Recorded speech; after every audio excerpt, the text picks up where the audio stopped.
Hey folks, welcome to another episode from Pro Engineering. I had some time today, so I took this thing out with the kit supplied 1500 milliamp battery and I took it for a spin outdoors.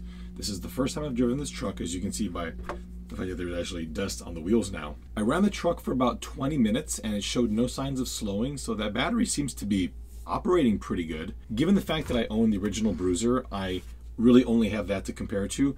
And what I have to say, and this is something that the 2012 Bruiser also has, is the fact that this truck has a differential was great because it just felt a lot nicer to drive on the tarmac. But as you're going to see soon, the addition of the differential also means that it's a lot easier to get stuck. I don't know if the 2012 Bruiser had the locking pins like the high lift Tamiya series did, but the lack of the locking differential is going to pose a problem if you do plan on doing some kind of off-road crawling with this truck. So if anybody is aware of that, please let me know.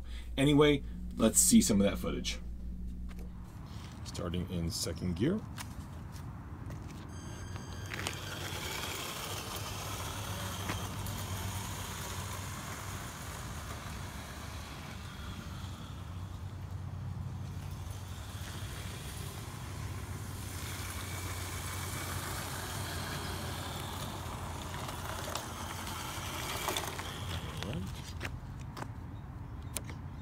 Third gear.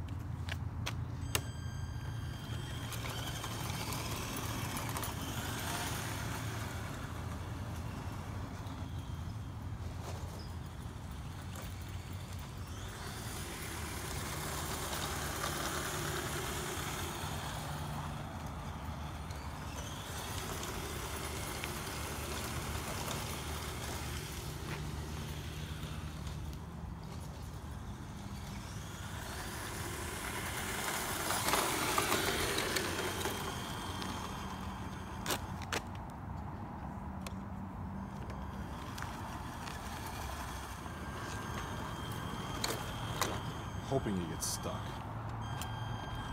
Yes.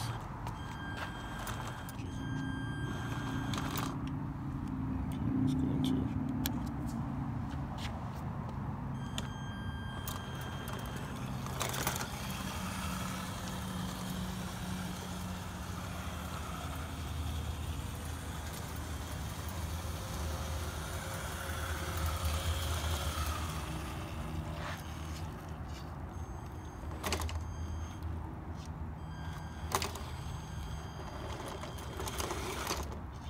the diffs are unlocked, I forgot.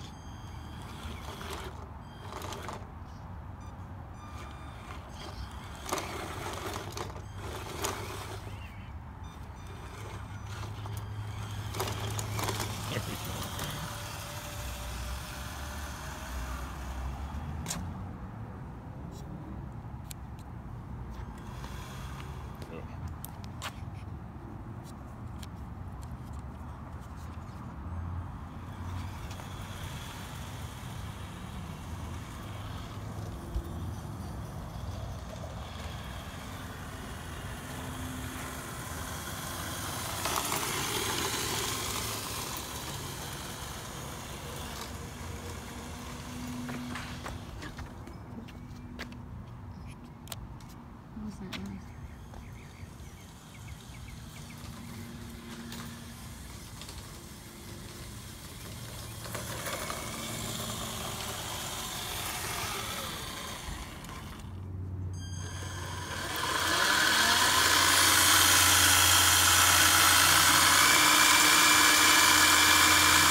As you can see, the truck drove beautifully. It's really quiet, it's really responsive. I think the radio works remarkably well. I know that a lot of people have said the radio is junk. In terms of operation, it works great. The main issue I found is putting it in second gear. If it is slightly up or slightly down, it seems like it won't go fully into gear, and I think that's incorrect because this seems to be a 3-position switch and not a proportional switch, because when I move it, if I move it slightly, the servo horn doesn't move.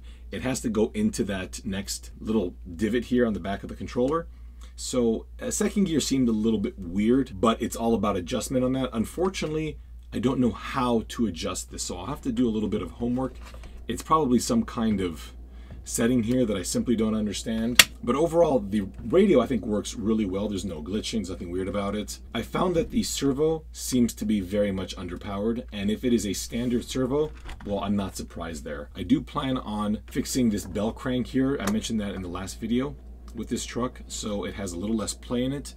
And then we might go ahead and just drop in a high torque servo, which anything with these large wheels is gonna need. The more I dig into this truck, the more I hope that it's gonna be garbage, and it simply isn't going down that path right now. It really, for the limited amount I've played with it, seems to be a good truck. I'm hoping that the next crawl that I go to, maybe I can bring it with me and subject it to a little more abuse to see how it behaves, because only time is gonna tell how good the actual truck is. And at some point, I do want to do a comparison video between this truck, hopefully the re-release, again, I don't have one, and the Trailfinder 2 from RC 4-wheel drive. People have been saying a lot that, well, I think I'll just go ahead and buy one of these now because I can't afford a Bruiser. And before you do that, I think it's a good idea to weigh your options. The Trailfinder 2, despite the fact that it has a lowered appearance, can be made to look like this very, very easily. And that is a proven chassis with many, many available upgrades. Upgrades that these Bruisers, whether or not it's an original, a re-release, this particular one, have to offer. So I think it's a good truck to take a look at. Anyway, folks, thank you all so much for watching. Remember, you can find me on Instagram and Facebook at AmProEngineering on both, and we will see you next time.